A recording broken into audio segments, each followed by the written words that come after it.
Então, boa noite. Nós vamos iniciar mais um Narrativas, um projeto do Instituto Brasileiro da Pessoa, financiado pelo Sicredi Pioneira, e que tem aqui na apresentação a Camila Heidrich. A Camila, que é psicóloga, uma jovem canelense e que mantém o orgulho dos psicólogos de ter ela como representante em Canela. Boa noite. Boa noite, Marco. Boa noite. E junto aqui comigo, o Marco Aurélio Alves, para quem não conhece, também psicólogo, meu colega de consultório de profissão. E eu vou mudar um pouquinho a apresentação de hoje, te pegar de surpresa, porque há umas 2 semanas atrás, o Marco, eu falei aqui que eu estava muito feliz de estar ali no consultório, porque tinha uma vista muito linda, tipo a de hoje, assim, o pôr do sol estava lindo, né? E aí eu falei pro Marco, ai, como tá gostosinho aqui, né? Aí depois de Narrativas, quando a gente foi jantar, ele falou, ai, eu fiquei tão feliz que tu disse que tava gostando de estar ali no consultório, porque tu nunca fala. E às vezes a gente não se dá conta, né? A gente deixa passar as coisas. Então eu queria te agradecer hoje, dizer que eu tô extremamente feliz, não só com o nosso espaço, mas contigo como colega, com muito que eu aprendo contigo também, que não é só um psicólogo, ele é um ser humano maravilhoso. Quem está aqui com ele também conhece, né? Grandes amigos que ele tem. Então é um privilégio para mim te ter também como referência, assim, recém-formada, te tendo junto comigo diariamente. Mas que amado, eu só ganhei a noite já, para mim acabou. Obrigado, Renato. Outro dia a gente conversa, porque agora eu quero saudar também o Thiago Couto, da equipe. O Thiago Couto, que agora é um morador de São Francisco de Paula, com muito orgulho, e lá pesquisa, ou já apresentou sua pesquisa sobre o bugio. E assim como eu, o Thiago circula pelo Rio Grande trabalhando por aí. Felizmente, bastante trabalho, né, Thiago? Final do ano agora, férias praticamente. Depois da meia-noite às 4. Coitado. Agradecemos a presença de vocês. Debinha, nós estamos aqui divulgando o Café dos Homens, com a esperança de que qualquer dia tu esteja aqui conosco também. Muito obrigado a todos, e é uma alegria para nós estarmos aqui hoje conversando com esse homem que é um símbolo da bondade humana. O Renato, antes de mais nada, é uma das pessoas muito queridas por todos os que ficam sabendo desse momento. Todas as pessoas que souberam que a gente ia conversar com o Renato mandaram considerações muito especiais, tanto é que seus amigos estão aqui, além da Marisa. A Marisa veio dar uma fiscalizada, né?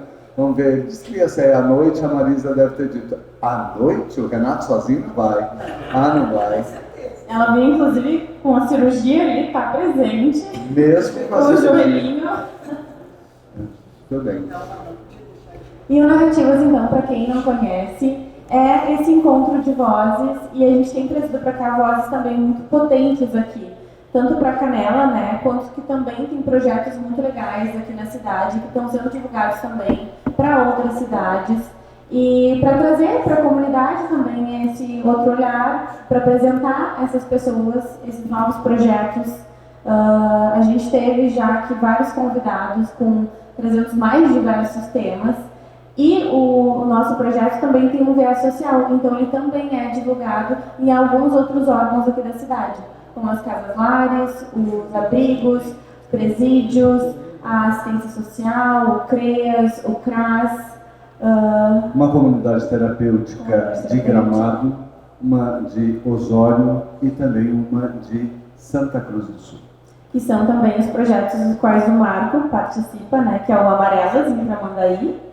E em Osório, que é o grupo de dependentes químicos, né? Sim, a vida. Então, Renato Vargas Prux nasceu em 10 de outubro de 1950, ou seja, daqui a 2 dias teremos uma festa, sem dúvida, de aniversário. O Renato nasceu em São Leopoldo, filho de um funcionário do DAER, cresceu acompanhando as mudanças e os recomeços que o trabalho do pai exigia. Ainda menino, em 1958, chegou ao Saiqui, em Canela, cidade que mais tarde se tornaria o seu lar em tantos sentidos. Foi ali então, em 1960, que o seu pai construiu a primeira casa da família, no loteamento Sonelli. Desde cedo, Renato presenciou de perto o crescimento de Canela e participou da sua história, acompanhando a construção de escolas, de empresas e dos vínculos que tecem uma comunidade. Entre recordações da infância, há também a lembrança de um episódio curioso. Em 1963, com apenas 12 anos, o pai comprou uma passagem de trem para Porto Alegre, mas antes da viagem, foi informado que haviam encerrado as atividades e devolveram o dinheiro. Uma dessas pequenas frustrações que o tempo transforma a história em família. Depois a gente vai perguntar se ele viajou de trem. Quem quis viajar? Renato cursou o ginásio no Colégio Marista Maria Imaculada, formando-se em 1967.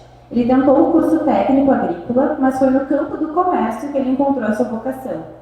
E formou-se na Escola Técnica de Comércio de Canela em 1970 e seguiu estudando, ingressando no Unicinos no ano seguinte. Praticante de esportes, participou ativamente da vida comunitária, integrando o Esporte Clube Santa Terezinha até 1980. Profissionalmente atuou em diversas empresas locais, entre elas Alvender, balconista da Sonelli, balconista e na Sonelli S.A., até ingressar na vida pública. Ele foi secretário da Fazenda aqui de Canela, no final dos anos 70, e depois, em 1970, e depois servidor público estadual, onde ele construiu uma carreira sólida e ética, marcada pelo compromisso com a transparência e o serviço público. Ele passou então pela Secretaria da Fazenda de Santa Catarina, chegando a exercer o cargo de delegado regional de Lages, onde permaneceu por mais de 12 anos, até a sua aposentadoria em 2021. Na vida política, ele foi vereador na legislativa de 1976 e, ao longo do tempo, continuou comprometido com o desenvolvimento de Canela. Casado com Marisa Crux, desde 1975 e pai de 2 filhas e avô de 6 netos, Renato carrega consigo o orgulho das raízes e o amor por Canela, cidade para onde sempre quis retornar. Entre as referências que marcaram a sua trajetória, ele cita com carinho os nomes de Hernani da Silva Reis, Günther Schlieper, Egon Jung e o cônego João Marquese, personalidades que também deixaram marcas profundas em toda a história local. E hoje, o Renato retorna ao espaço público com o mesmo espírito de serviço e esperança. A sua expectativa, assim como a de tantos que acreditam na força do diálogo da comunidade, passa novamente pela Câmara de Vereadores. Mas, mais do que um cargo, o que o move é o desejo de continuar contribuindo com a cidade que o formou e acolheu. Boa noite. Seja bem-vindo, Renato. Boa noite, é um prazer e uma satisfação atender o convite, que muito me honra, a mim e minha família, e estou à disposição para o que a gente puder relatar. Tá bom. Tu construiu uma trajetória longa, marcada pelo serviço público.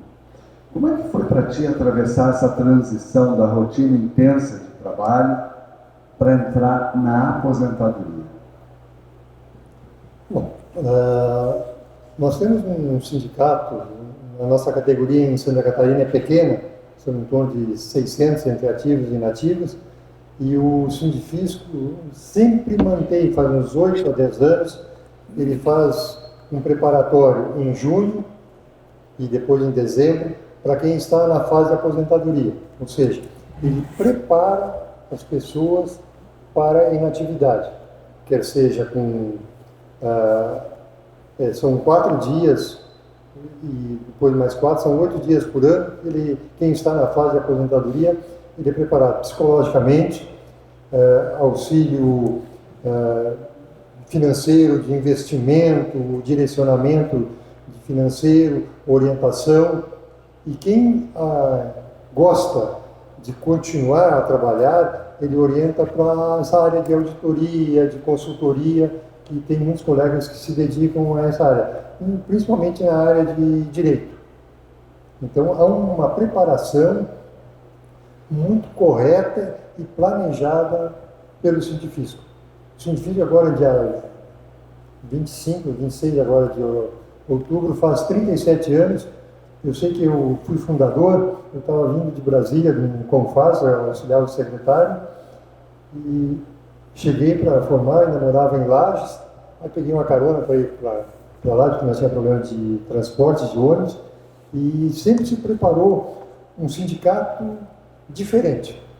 Eu conheço o sindicato porque fui contador, auxiliava aqui em Canela, todo o sistema de sindical eu conheço relativamente bem.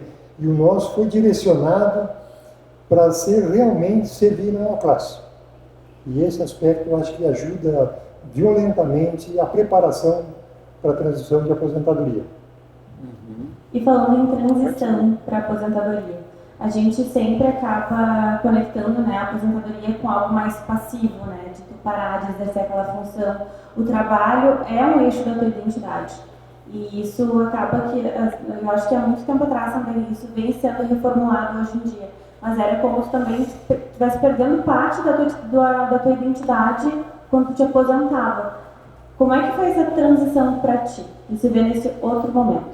Os primeiros 6 meses, eu me aposentei mais porque a pandemia nos pegou no trabalho. E aí, os primeiros 6 meses da pandemia, nós ainda trabalhávamos. Mas depois andou morrendo nativos 6 colegas e inativos da comunidade. Morreu, acho que mais uns 7 ou 9. Perdemos, acho que uns 13 a 14 colegas. E aí o Estado nos obrigou a trabalhar em casa. Para mim foi assim, muito difícil, porque eu não me adaptava pelo convívio. Eu trabalhei, daí quando chegou em julho de 2021, eu disse, eu vou parar, porque eu estava indo semanalmente, a Marília veio cuidar da mãe dela aqui, e eu ia a Criciúma e voltava. Eu tinha peça de transferência de Florianópolis para Criciúma, e aí, mas os 6 primeiros meses foi muito difícil. Foi assim, faltava algo assim, todo dia me parece que tinha um vazio muito grande no trabalho. O trabalho, para mim, sempre foi uma coisa assim, extremamente dignificante.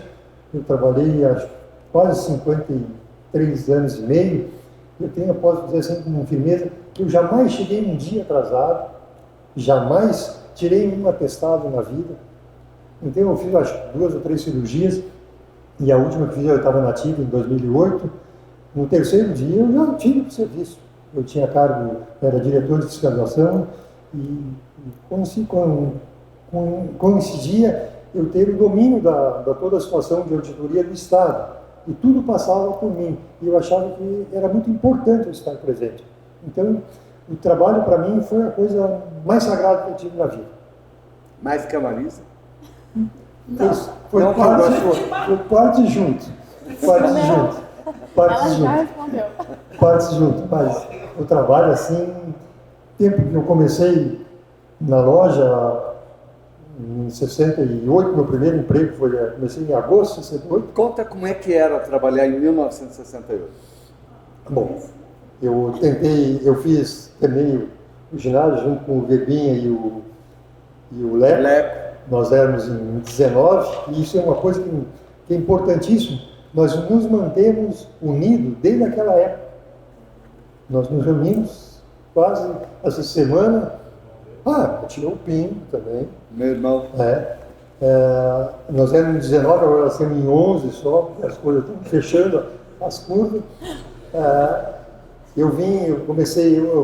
Quando terminei, eu fiz prova para a Escola Agrícola de Viamão. Era um negócio assim espetacular, mas aí faltou um pouco de coragem, um pouco financeiramente, que foi bastante fundo. Aí fui na Petrópolis, em Brasília, fiquei 3 meses, mas daí era ônibus, tinha que ter dinheiro todo dia para pagar a passagem, os pais também não podiam. Aí eu voltei, por isso eu tenho a honra assim, de falar do seu erro. Expliquei para ele, seu erro, faz 4 meses que eu estou lá, estou atrasado agora, eu me comprometo a... Não, então tu pode te matricular aí. E eu comecei a fazer a escola técnica e fui super bem, graças a Deus, dedicado mesmo. Como é que era o nome da escola? Escola Cenicista Cidade Desordense. Escola Técnica de Comércio, né? E aí, em agosto, eu fui trabalhar no Luizinho Vene. O Lorival Bazan que me arrumou. Ele disse assim, a Jane arrumou uma vaga na Telefônica, em Gramado. Tu não quer ficar de futebol e coisa? Não, eu preciso trabalhar, né? E vim trabalhar no Luizinho Vender, como balconista. O que era? Nós vendíamos fogão, televisão já era televisão vinda de fábrica, não era mais montada pelo Luizinho. Ele antes ia a São Paulo, comprava a peça e montava a televisão. Aqui em Canela? E aí, por exemplo, na CE, que eram os fregueses de primeira nós estendia a rede, eu cortava as mangueirinhas e puxava a rede 100 metros de distância dos descidos do Morro do Caná, lá, para os caras terem televisão. Só como dava chuvisqueiro, sumia a televisão, uma série de problemas. Tu é que puxava a rede da antena até a casa? Eu botava os isoladorzinhos. E aí trabalhava e tinha que receber R$15 por semana, porque no final do mês não dava o dinheiro, não reunia o dinheiro, né? A semana era certinho, daí eu ganhava R$15 por semana. Tem um casaco até hoje, eu comprei com salário, e aí eu conheci a Marisa. Viu? Melhor parte. A gente vai chamar a Marisa aqui pro palco. São muito chiques. E dali eu fui para Hernani Reis. Mas peraí, me conta essa história da televisão. Como é que era essa... Como é que era montada a televisão aqui em Canela? As peças de São Paulo, ele ia de ônibus e trazia as caixas lá, e quem fazia as caixas para botar o tubo lá dentro, era o seu Ledorino Bueno, que fazia para ele. E ele vendia televisão, aí as primeiras televisões do Canela foi todas que o Luizinho fez. E mais tarde, daí o seu Claudio Rigoto já comprava da Teleunião daí. Teleunião. Então... Vou fazer parênteses. Só um pouquinho que eu vou te levar o microfone aí. Senão não sai na gravação. Não precisa levar. É que a gente conviveu tantos anos juntos. O Renato é quase um irmão aí, né? Sim. A vida inteira. Jogar junto no Santinho, né? Sim. Mas o pai também tinha loja ali, então ele também, só que ele fabricava rádio. O Luizinho, parceiro, fabricava TV, e o pai rádio, e o seu Letolino, que fazia as caixas. As caixas, polidas, todas lá. Se comprava o tecido, que era rádio, nas pernambucanas, para botar na frente do rádio, e fabricava, ali Rigoto. Aí fabricava os rádios e também vendia para Cambará, para todo lugar também, para São Paulo. Era a história do cara. Aí em 71 eu fui para Hernani Reis como auxiliar contábil deles, e aí em 73 para 4 eu assumi a contadoria e fiquei lá até 77. Aí ele me inventou de me colocar na política e tal, e aí eu fui eleito vereador, fiquei acho que uns 6, 7 meses, e fui para a Secretaria da Fazenda trabalhar com Kim Peixilito. Como é que, antes de entrar na política, como é que era trabalhar com o seu Hernani Reis? Essa pessoa, o Canela deve todo demais, e por exemplo, toda Santa Terezinha e muitos bairros de Canela, ele era um dono de empresa que ele convivia.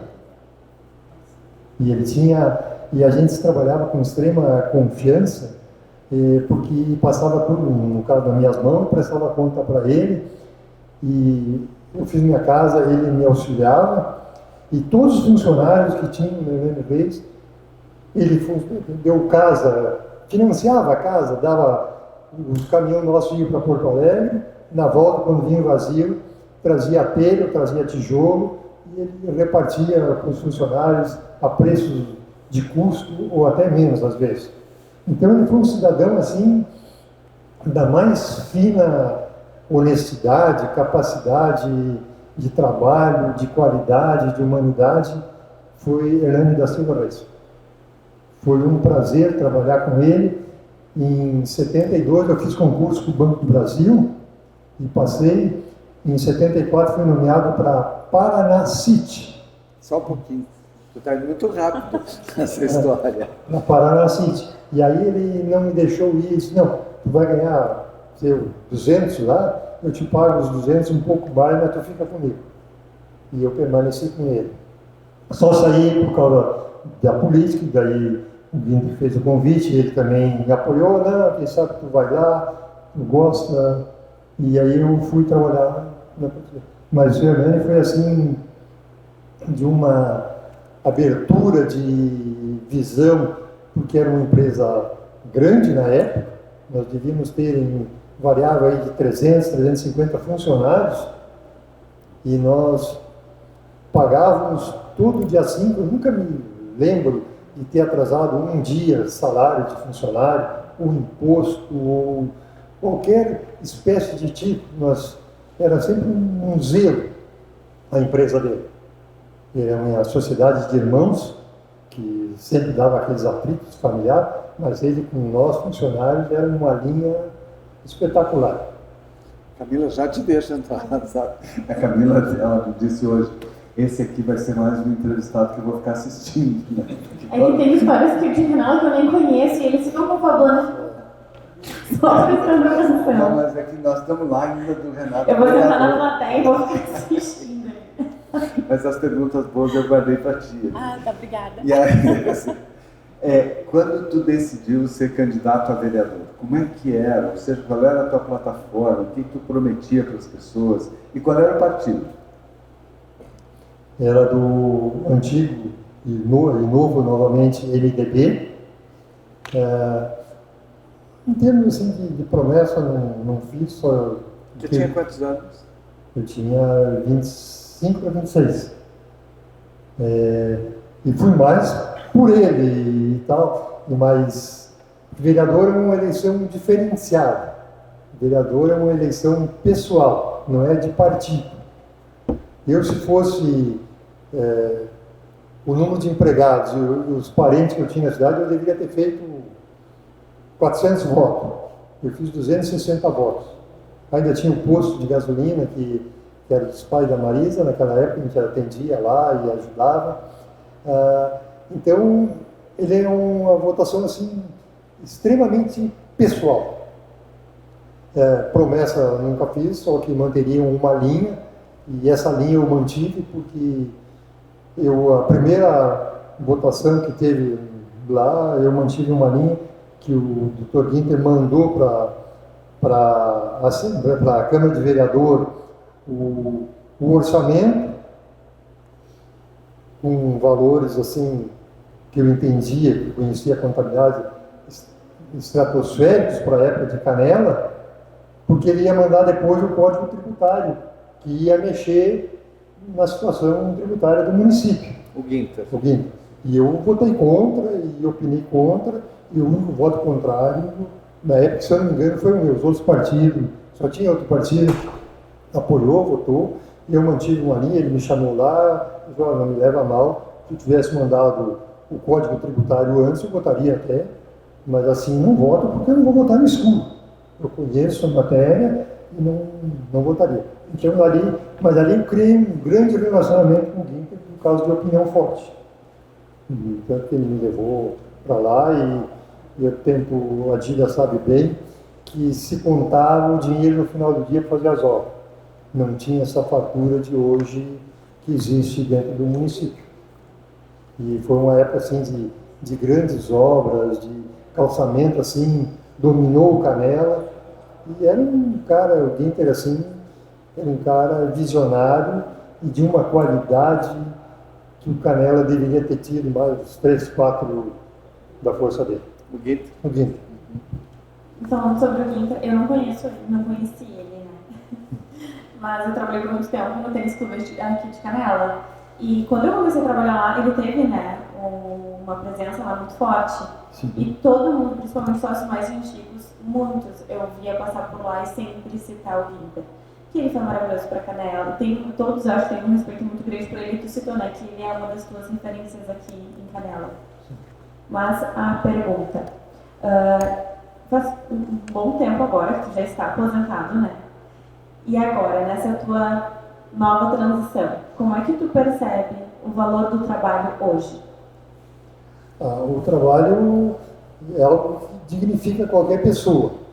Ele tem que estar preparado, ele tem que lutar. A gente vê a meninada mais nova faltando um pouco de vontade de trabalho. É uma coisa assim impressionante. Eu tenho tenho 3 netos, homens no caso, e a criação acho que é fundamental. Já eles trabalham na empresa do pai, ou estagiando, ou coisa, porque eu acho que é algo básico. É necessário trabalhar. E tem que ser cobrado o trabalho. E então, o que se pede e o que se quer é que haja uma abertura a mais para a juventude. Tirar ela de uma certa zona de conforto e jogar para a responsabilidade. Isso é essencial, ser responsável. E qual foi o maior aprendizado que o trabalho te trouxe, então? Eu aprendi um caminho muito bom, já veio de família, que é ter retidão no trabalho, ser transparente no trabalho e ser leal com quem a gente trabalha.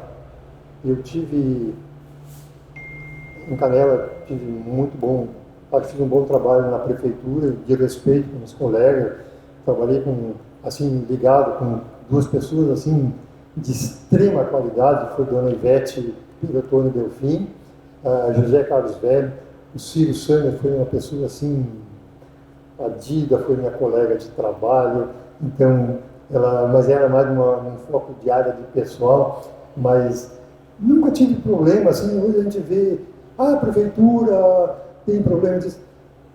A prefeitura só tem problema se a escolha for ruim. Se a escolha for boa, não há problema, não vejo problema nenhum. Então, o trabalho, ele dignifica a pessoa. Tu comentou que no final do dia contava o dinheiro para fazer as obras. Tu lembra como é que era a arrecadação do município? Tinha muita sonegação? E que obras tu lembra assim, que foram significativas naquela gestão do Ginter que tu foi secretário? O principal assim, que o Ginter desenvolveu foi o setor de calçamento no Canela. Canela tinha as 2 ou 3 ruas grandes centralizadas, calçadas.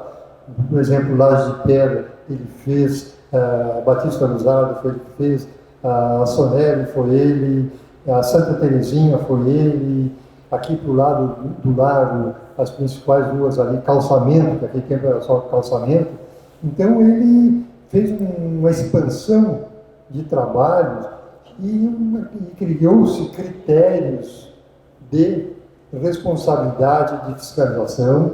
Não havia, pelo menos nós tivemos conhecimento dessa área de fazer as coisas ajeitadas. Era o que era a norma. Hoje, infelizmente, se vê no Canela obras assim que chocam a gente por falta de critério. Eu cito agora que é um lugar que me traz um transtorno assim de um mau gosto, ali o antigo Brasília, Esquilo ali. O cara fez uma obra e agora a calha d'água cai dentro da janela do vizinho. Mas onde é que está o poder de polícia da prefeitura? Me desculpe. Então há esses erros assim crassos que não pode um município que pensa em turismo ter uma falha tão gritante dessa. Uhum. Semana passada a gente recebeu aqui o Rodrigo Rodrigues, vereador, e ele foi extremamente severo com a atual administração, e uma das coisas que ele levantou, e a gente comentou depois, né, o quanto foi significativo ele falar o que Canela oferece no centro, além da igreja, para o turista, né?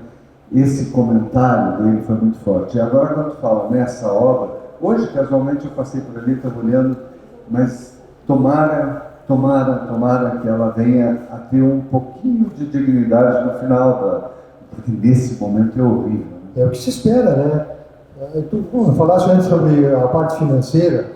A parte financeira da prefeitura funcionava mais ou menos assim. Se planejava uma rua, e essa rua daria 100 mil, 50 mil de calçamento. Se lançava a cobrança, mas em alguns casos, eu conhecia bem cada cidadão, cada morador daquela rua ali, tinha que se cobrar, bem dizer, à vista. À vista ninguém tinha condições em 76, 77. Aí tinha que se parcelar, aí ia faltar para alguém lá na frente. Então tinha que ter um planejamento assim, muito drástico de valores, de ingressos enumerários. Mas sempre se saiu bem, se pagava corretamente. Não me recordo, não se atrasou salário nunca de ninguém. Acho que nunca atrasamos, né? Na Grinta. Atrasou? Em 77, não me recordo, assim. Ia faltar, era muita obra e ia faltar. Então ele direcionou valores para as grandes obras e o ritmo era muito alucinante. O Rodrigo também tinha comentado, né, na semana passada sobre essa questão até que tu citou agora, né, sobre as escolhas que são feitas, de sempre muda o prefeito, muda ali todo mundo que está dentro da prefeitura e isso também se perde, que não é como há anos atrás, que sempre tinham referências ali dentro da prefeitura, de pessoas que conheciam a história de Canela, que estavam presentes, que participavam, e que isso também hoje se perdeu. Mas a gente vê o trabalho como algo que nos traz sentido e nos traz propósito. Isso também tem que ser reformulado durante a aposentadoria. E a gente sabe que é exatamente essa falta de propósito que faz com que as taxas de depressão durante a aposentadoria sejam tão altas. Porque se falta esse entendimento, se perde esse propósito. Qual é o teu propósito hoje? Eu convivo bem na cidade, participo com colegas, ex-colegas, me mantenho ativo ainda em termos de leitura da parte de legislação, que eu gosto, tenho um bom domínio ainda. A área contábil já estou me afastando mais, porque ela mudou muito significativamente. No início, fazer uma auditoria numa empresa que trazia 5, 6, 7 caixas de livros, de blocos, era uma coisa, uma parafernália imensa. Hoje a tecnologia resolveu isso, né? Resolveu assim, e aí que entrou o fato da reciclagem. Nós tivemos que nos reciclar muito.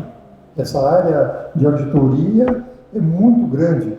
E com a reforma tributária agora, que, no meu entender, ela deveria ser uma simplificação tributária, a primeira fase, e vamos ficar de novo numa situação muito grave no país, que agora, dia 16, 17, já vai ter um julgamento no Supremo sobre a reforma tributária que não entrou em vigor. Que ainda não está. Que não está em vigor.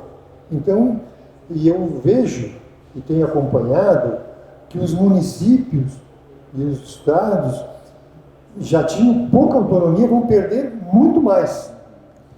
Vai haver uma centralização em Brasília de pires na mão, pedindo verba, pedindo emenda, pedindo essas coisas desnecessárias. Se tivesse feito uma simplificação tributária, que seria o primeiro grande passo. Eu cito assim, por exemplo, o Magazine Luiza, um Avan e outras aí, Casas Bahia, elas têm 27 legislações para ser estudadas. Se simplificasse, se o Senado fosse algo ativo, ela teria um ajuste, simplificasse. Agora não, agora vai ter valores, essa área de serviço vai ser tremendamente prejudicada e com custo. Hoje, indiretamente, uma empresa de consultoria de valores, de consultoria psicológica, de advogados, assim, indiretamente ela pagava 6 a 7%, vai passar a 19,40%. Vai ter que repassar esse custo. Não vai ter, o cara não vai trabalhar para perder. Então, isso aí, eu me admiro que nós tivemos, nossos deputados deixaram passar pela pressão de algo maior que veio de cima para baixo. Então, essa vontade, essa atualização é super necessária. Não pode ficar em casa assim, sem se tornar um vazio. Deixa eu te perguntar, estou falando na reforma tributária, e a reforma tributária traz um prejuízo gigantesco para os municípios, ela acaba com a independência dos municípios, né, que passam a depender quase que exclusivamente do dinheiro da União. Isso dá mais poder ao presidente da República, ao Congresso Nacional, e diminui o poder das prefeituras a quase zero. Né? As prefeituras vão ter para trabalhar o IPTU, nada mais. Né? O IPTU e o ITBI só, né? E o ITBI, E ainda assim o ITBI normatizado pelo Estado. A quem tu acha que beneficia a reforma tributária que está aí? A reforma tributária ela veio de cima para baixo. O órgão mais privilegiado que vai ter diretamente é a União. A Receita Federal, o poder dela, se era 10, passou para 20. O município ficou estrangulado, porque ela tinha uma prefeitura bem estruturada, como em Porto Alegre, Canela e Gramado, que tinha um bom ISS. Isso aí, bem dizer, fugiu das mãos. E muito poucos municípios se prepararam para assumir o que vem. Muito lastimável. E o imposto, agora tem essa decisão do dia 16, que estão determinando o julgamento, por que a base de cálculo de fungicida, pesticida, produtos agropecuários que vão para a lavoura, tem direito à redução de 60% da base de cálculo. Mas a reforma foi feita para uniformizar. Mas agora um partido que não gosta da área do agro, que o agro não gosta do outro partido, vão discutir na justiça. E o que vai dar antes de implementar? Eu acho que a reforma foi precipitada, é uma coisa esperada há 30 anos, mas veio precipitada para impor condições. E os municípios não estão preparados para assumir o pouco que vem para eles. Eu acho que agora ficou claro porque nós temos esse convidado, porque estar aposentado não significa parar de pensar, principalmente, né? Continuar refletindo, continuar pesquisando. Na tua vida de aposentado, tu falou assim genericamente, mas como é que é o teu cotidiano, assim, da hora que tu acorda até a hora de dormir? Nós levantamos A Marisa disse que ele incomoda. Eu me ensinar até a cozinhar, eu cozinho Não, bem. eu vou lá, eu vou levar esse microfone para lá, porque daqui a pouco o microfone que não fala, não fala comigo. Ah, é? Disse até cozinhar ele quer me ensinar. Eu já não cozinho bem, né? Mas eu não tenho pouca água no arroz, eu te falo, não acredito. Isso é vida de aposentado, Renato? Não, nós levantamos muito cedo em casa, assim, uma tradição sempre levantar muito cedo. Então a gente toma, bem dizer, 1 hora de chimarrão de manhã e depois até meio-dia sempre se tem a cuia, a água pronta, chimarrão. Eu cuido um pouco do pátio, eu planto algumas coisas em casa. O que tu planta? Eu planto alho, tempero, milho e tenho limão siciliano plantado, produzo limão siciliano, laranja do céu, goiaba serrana. Eu consegui da IPAG Santa Catarina a goiaba nossa tradicional, essa serrana nossa. Eles mandaram para lá para Nova Zelândia E lá eles aperfeiçoaram e trouxeram para Santa Catarina de novo, e aí se produz ela comercialmente. Em Santa Catarina, os supermercados de cima da serra ali já vendem ela comercialmente. A Marisa agora eu comprei lá deles, acho que 10 pés, plantei os aqui, lá no campo, e eu já produzo mais ou menos a goiaba ali que ela gosta de comer. Ela come de colher, aquela colher branca. O que mais? Daí levanta, vai cuidar do pátio. No pátio, e aí sai, o caminho muito ligeiro, vou muito rápido nos lugares e volto. E de tarde me sento e gosto de ver lá no YouTube, lá alguma coisa de... Eu sou um autocomprador de fazenda no Uruguai, eu compro muita fazenda, vejo muito imóveis no Uruguai, então assim, mas só campo, né? Eu só sei lidar com compras de altos valores. Então preencho meu tempo bastante ali e quando vou lá para fora, tenho um pedaço de campo ali fora, junto com meu primo. Então, preencho meu tempo, acho muito bem. Gostava muito de praticar esporte, caminhar. Quando trabalhava em Criciúma, ultimamente, nós no estado trabalho lá das 12 às 7 da noite, e como levantava cedo, eu caminhava bastante em Criciúma, lá nos parques. E aqui? E aqui agora, dentro de uma parada, dentro dos problemas de saúde, mas vou começar a retornar a caminhar. Não gosto de academia, gosto de caminhar.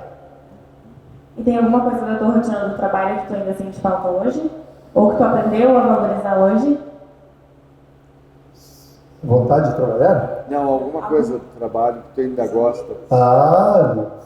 Gostaria muito de trabalhar com consultoria, de apoiar alguma empresa, alguma coisa.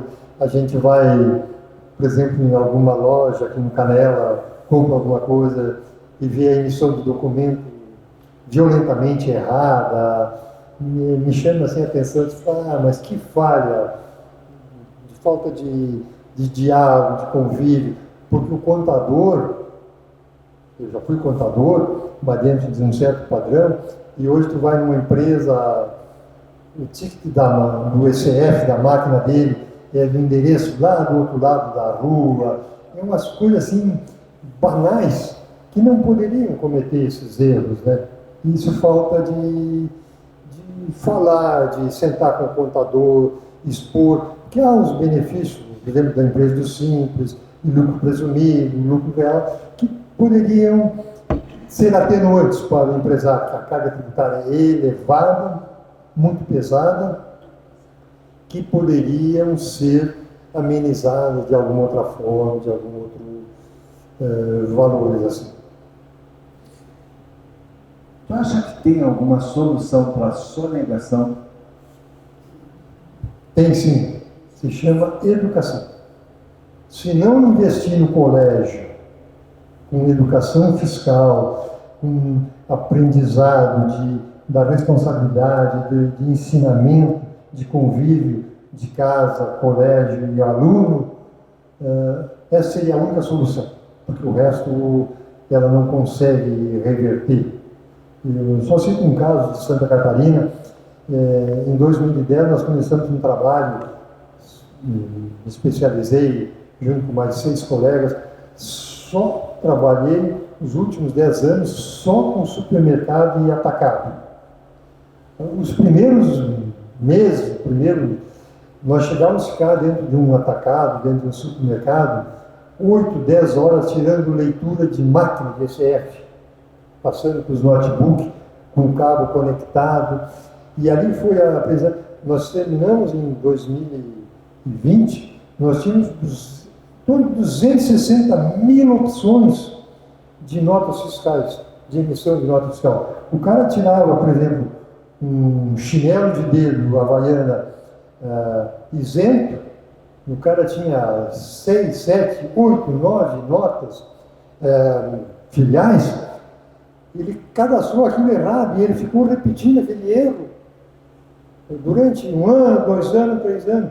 E aquilo, nós bem dizer, em Santa Catarina, pode ser que exista, mas há nesse setor de alimentação, de supermercado, de atacado, e coisa, quase que perfeito hoje, pela insistência do trabalho. E se fazia operações em época de veraneio no estado lá, nós saímos às 3, 4 horas de Floripa, tendo que morar em Floripa, ia trabalhar em Balneário Camboriú até 1 da madrugada.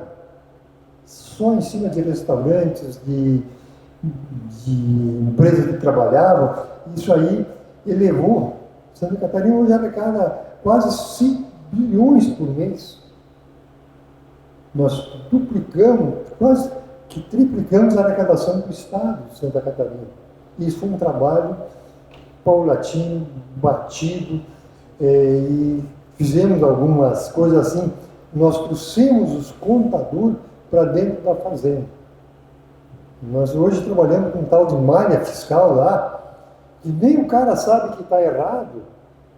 Nós já comunicamos ele, tu cometeu um erro no mês de março, na linha tal, do ECF tal, tu tem 30 dias para solucionar isso aí, senão nós vamos abrir uma auditoria. Então isso aí trouxe esse convívio diferente da minha vida do que se tem, por exemplo, no Rio Grande. Eu não consigo admitir um município nem Gramado, Canela, não ter um agente fiscal. O erro do Rio Grande é clamoroso nesse aspecto. E tu passa verão tendo aí 1 milhão de pessoas gastando em Canela, Gramado e na região, e às vezes o comerciante fez um erro de cadastro, e que vai resultar para ele uma penalidade de 100%. Isso aí nós quase que eliminamos no estado de Santa Catarina. Pelo convívio, por trazer o contribuinte para dentro da repartição. O contribuinte às vezes não, mas o contador, esse é parte ativa. Até me encontrei agora, recebi uma homenagem lá, eu participei do concurso em 95 como coordenador do concurso de ingresso na Fazenda em 1995. E os pessoal agora fizeram 30 anos, me convidaram para mim lá, porque eu fui o que guiei eles, convivi com eles. Então entrou uma classe assim, muito boa, muitos técnicos assim, de extrema qualidade, e foi dado um apoio para eles, um convívio. E até teve um rapaz lá que foi assim, ele era oficial da Polícia Militar, ele foi brigado da Polícia Militar lá, e ele, Wellington Pickler. E ele, cara, ficou agora na pandemia, ficou 48 dias para morrer na UTI. O cara era genial, assim, já vinha de formação militar, né? E ele criou um programa lá que nós chamamos de Malha, e ele traz esse convívio, o cara emitiu lá, disse, não, está errado, no mês tal, tu tem esse erro, tu tem direito, tu tem 30 dias para agilizar isso aqui, para pôr em dia, para tu não ter penalidade, porque a penalidade é 3%, se eu for aí, vai ser 75%. Então isso aí melhorou economicamente muito o Estado. É muita diferença do Estado nosso lá e do Estado que eu convivi aqui. Onde é que o ICMS é mais baixo? É lá ou é aqui? Lá. É E arrecada mais? Não mais, por causa da economia do Rio Grande, o tamanho do Rio Grande é mais... Mas proporcionalmente... Quando eu entrei em 84, nós não arrecadávamos 30% que o Rio Grande arrecadava. Hoje nós arrecadamos em torno de 70% que o Rio Grande arrecada. Camila? Eu posso, se for cliente, passar as minhas contas para ele, porque é um horror. Eu não entendo, agora eu realmente estou interessada porque eu não entendo nada. Eu sou um horror. Eu acho assim que o importante, o empresário, ele tem que questionar o contador. O contador realmente é escritório, não é único da empresa.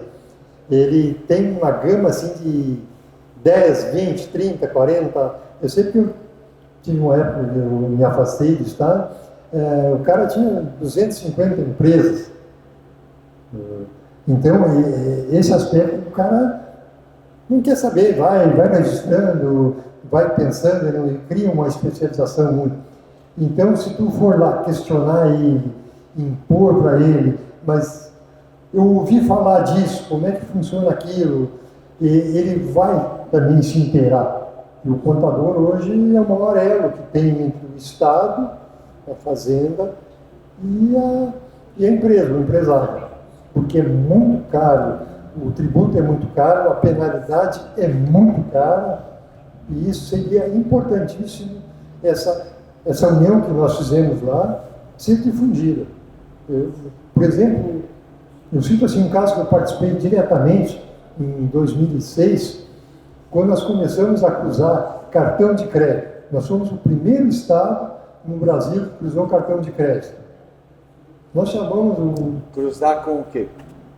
o cara vendia no cartão de crédito e não tirava nota. E não tira nota. Sonega. Indiretamente, sim, né? Muitas vezes por ineficiência, por falta de diálogo, de conhecimento. Então, aquilo ali, a tal de Abrax, a Associação Brasileira de Emissoras de Cartão, nós trouxemos os caras lá para... Acho que fizemos umas 10 reuniões, mandei, eu tinha o poder de decisão, para Brasília, para sentar, para dialogar. Os caras também entendiam que cartão de crédito é sigilo bancário também. Sigilo bancário só se o juiz determinar lá que acesse a minha conta corrente, uma conta corrente da empresa em si. E isso aí nós provamos e levamos e tal, e até em 2008 foi uma coisa triste. Chegava numa empresa, ela tinha 30 mil reais de cartão de crédito, de ingresso, e ela tirou 10 mil de nota fiscal. E hoje, como é que é? Hoje, se faz diariamente, o cara emitiu o cartão de crédito, de tarde está dentro da Secretaria da Fazenda aquele boletim de 500 reais, de 50 reais, de 200 reais. Então, quando a gente paga no cartão de crédito, nós estamos evitando a sonegação. Indiretamente, sim, está criando um problema para ele, mas o Estado fica muito feliz. E por isso que eles cobram no cartão de crédito mais caro, principalmente a gasolina, né? Se tu pagar em dinheiro é um valor, se tu pagar no cartão de crédito é outro, porque a sonegação pega. Porque o combustível ele tem uma situação tributária diferente da carne, do arroz, porque a substituição tributária, ou seja, ocorreu uma antecipação do recolhimento. E aí porque volta e meia tem um imposto vendendo a 6,29 ou a 6,40, porque ele já está livre, e a cadeia de imposto dele já encerrou lá a 5,30. Então já ocorreu essa antecipação. Renato, agora vamos passar para a Camila perguntar das questões emocionais da aposentadoria. Como é que é a aposentadoria? A gente já está falando sobre isso. Eu acho assim, o que ocorre, que cria problemas emocionais muito fortes, que quando, geralmente, eu vou citar o caso de Santa Catarina, que aposenta, nós temos que trabalhar com produtividade. Ou seja, o Estado, quando eu completei os 35 anos de Estado, ele me deu, para mim continuar lá dentro, ele me deu 14% da contribuição social do INSS, para dizer, para ser entendível, ele me pagou a mim, não me descontar. Então era um baita incentivo. Aí tínhamos mais uma ajuda de custo e tal, que o Estado dava para manter o técnico produtivo. Aquele técnico que não era produtivo, nós já selecionávamos, não temos interesse de manter esse técnico. Nós já fazíamos um pente fino, já analisávamos a produtividade dele. Então, isso aí é muito pesaroso, a perca financeira. Então, isso aí, se o cara não está bem preparado, ele causa um transtorno muito grande. O outro aspecto que difere de Estado para Estado e de Estado para iniciativa privada é a paridade. Paridade é a única coisa essencial no serviço público que não poderá ser perdida. Agora tem uma reforma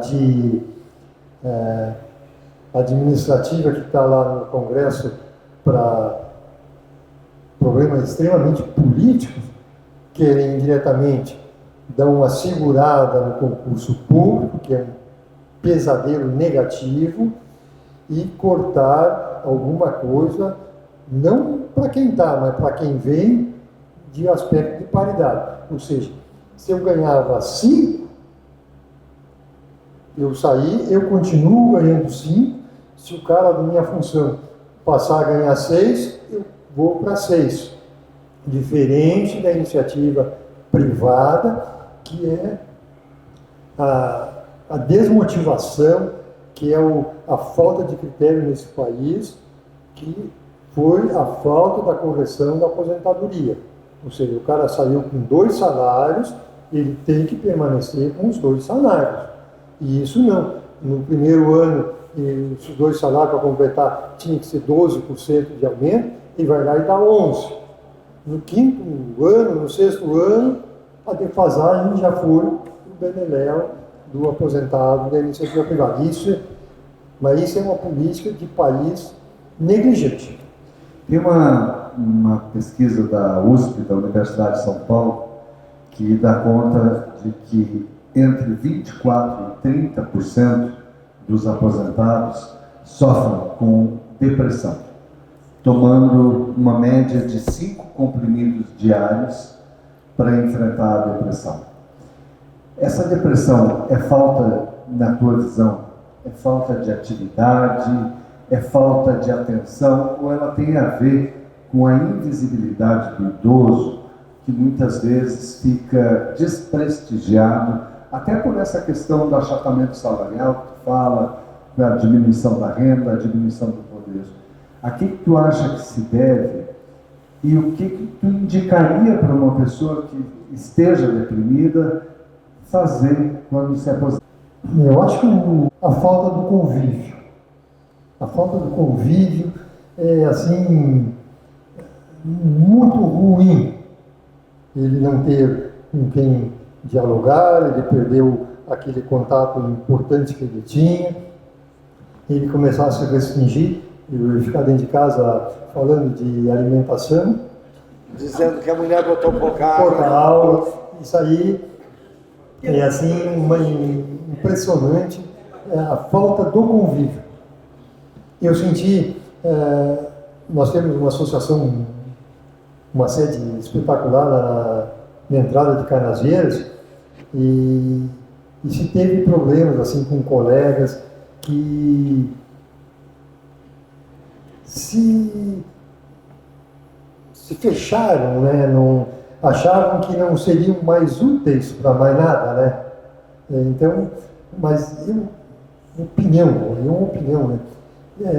Eu acho que faltou um pouco de vontade, porque se tivesse, por exemplo, morando em Florianópolis ou Criciúma, eu teria trabalhado até os 74. Eu gosto de trabalhar, mas eu vim para cá, eu procurei me integrar, voltar com os velhos conhecidos, falar alguma coisa de futebol. Eu vou em 2, 3 lojas assim que eu tinha amigos.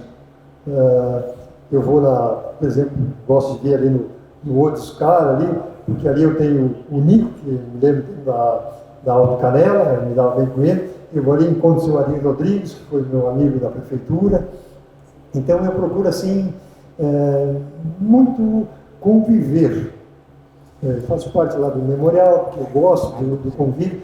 Vou nas quarta-feiras me reúno com os velhos do Serrano, já chegando a quase 1000 anos de idade, ali a turma. Então, essa aí é muito importante, tentar conviver. Já que tu está citando, né, todos os teus convívios, conta pra gente, porque tu sempre foi uma pessoa muito ligada à cidade de Canela e à vida comunitária. Agora, como estão esses vínculos?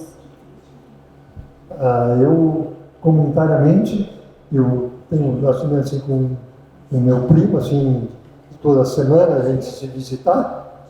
Tem o Leco, o Vebinha, que sempre conversa, o João, a turma aí, lá do Memorial, que eu faço parte, gosto de comparecer, e acho assim que era importante se ter um diálogo assim mais aberto. Eu morei 43 anos fora de Canela, 43 anos. Eu me recordo, sempre aqui com as meninas pequenas, uma tinha 3 anos, outra um aninho, e eu fiquei nesses 43 anos 4 meses sem vir em Canela. Quando eu fui nomeado para Cunhaporã, que era muito longe, e a gente tinha medo do estado, nós estávamos em estágio probatório, de sair da região, porque a gente era autoridade e se dependia muito, diferenciar das coisas. Volta e meia tinha que atender o posto de estado, que não era função, mas ia lá atender. Eu fiquei 4 meses, senão eu religiosamente vinha a cada 40, 30 dias, vinha em Canela visitar meus pais, que eram vivos, eu vinha nos pais da Marisa, conviver com eles, e sempre mantive essa vinculação com Canela. Legal. Nós temos uma parte que é a plateia pergunta. Então, nós agora deixamos à disposição, o Leco já inaugurou essa fase. Alguém tem alguma pergunta que gostaria de fazer? Nós temos aqui 3 ex-vereadores de Canela. Um orgulho, né? Tem aqui 3 pessoas que contribuíram tanto para a Câmara de Vereadores. A senhora... Eu não tenho pergunta. Não, a senhora não tem pergunta. Mas eu acho, Renato, o que falta é educação. Isso é... Porque quem é educado, procura, vai atrás, né? Não se atira. Não. Né? Isso eu posso falar, Zuleika, porque eu fiz 4 concursos Zuleika públicos. Bertolucci. Eu fiz 4 concursos públicos na minha vida. Eu fiz em 72 para o Banco do Brasil, fui nomeado em 74 lá para Paraná City, não fui, não me acertei em si.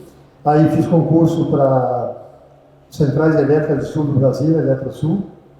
Fui nomeado, fiz em abril de 80, em julho, fui nomeado e levei a Marisa embora com as crianças em janeiro de 81. Passamos em 2 no Rio Grande do Sul para trabalhar numa estatal. Depois fiz concurso para o Rio Grande do Sul para fiscal de CM em 83, e aí rodei na pergunta mais fácil que tinha. No Rio Grande é 2 camadas, né? Código tributário, tinha 25 questões, eu acertei 24. Aí, em português, acertei 14, acho, de 12, de 20. E aí, matemática, eu acertei 9 questões, precisava acertar 10. Eu rodei na questão mais fácil, que era cubar uma pipa. Eu cubei madeira 10 anos e rodei porque eu li a pergunta e interpretei ela errada. E aí, poderia ter vindo para o programa, mas não me arrependo. Aí fiz concurso em Santa Catarina, em novembro de 83, fui nomeado em janeiro de 84. Nós éramos uns 5.600, 1.400 candidatos para 75 vagas. Eu fui para 75. E aí, mas foram nomeados 102 pessoas, porque tinha a reserva técnica, né? Então, eu acho que o querer e lutar por esse querer é fundamental.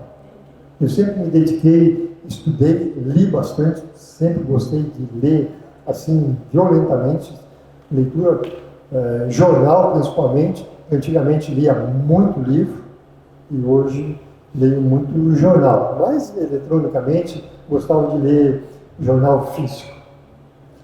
A gente agradece muito ao Renato, foi um prazer estar aqui ouvindo as histórias do Canela, do Renato, e não só isso, mas também nos atualizar sobre o que pode ser a reforma tributária e essa lição sobre preservar a aposentadoria produtiva. Quando ele fala no memorial, é uma forma de preservação da memória, da história e também de todos que fazem parte, não só que integram o memorial diretamente, mas a comunidade, manter viva a sua história. Muito obrigado a vocês, um aplauso para o Renato e até a semana que vem.